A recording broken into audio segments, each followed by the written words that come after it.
When the German generals were flown and shipped to American soil as prisoners of war in 1944 and 1945, many of them were hardened veterans of two world wars, men who had commanded armies, overseen brutal campaigns, and survived years of ideological indoctrination that warned them the Americans would humiliate, starve, or execute them. And as they sat in guarded transport vehicles heading toward American POW camps, they whispered among themselves that they would likely be fed Sägemehlbrot, the infamous sawdust bread of Germany's final war years, a desperate mixture of flour substitutes that barely qualified as food, because by then, even high-ranking officers in the Reich were accustomed to hunger, rationing, and the quiet understanding that defeat meant suffering. Yet nothing prepared them for what happened when they were escorted into an American camp mess hall for their first meal.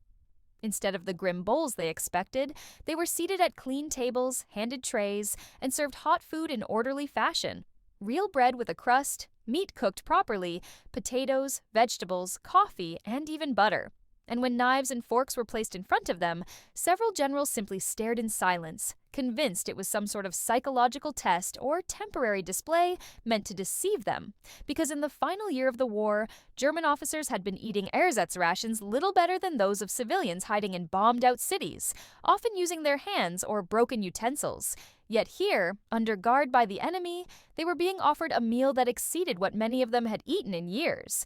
According to post-war testimonies and camp records, one general quietly muttered, "But we were expecting sawdust bread,"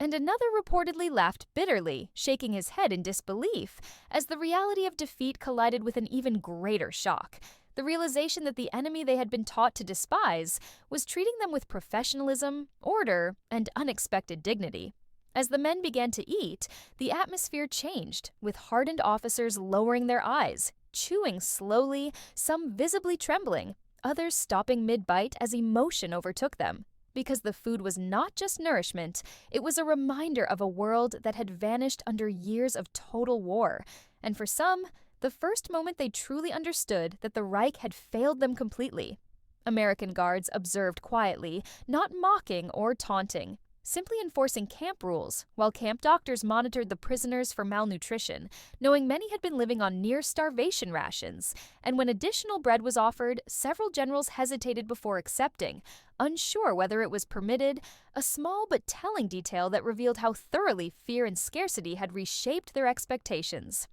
Over the following days, the routine continued. 3 meals a day, consistent rations, medical examinations, clean bedding, and Red Cross oversight, creating a psychological dissonance that many generals later admitted was more devastating than defeat itself because it stripped away the last justifications they held about the moral superiority of their cause.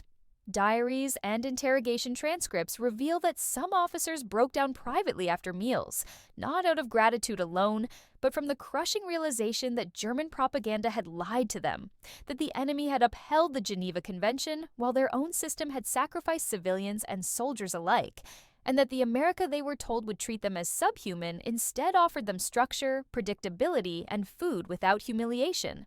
One former general later wrote that the first American meal ended the war inside my head, because in that mess hall, surrounded by barbed wire and armed guards, he experienced a strange sense of stability he had not felt since the early years of the conflict, and for the first time allowed himself to confront the collapse of everything he had served.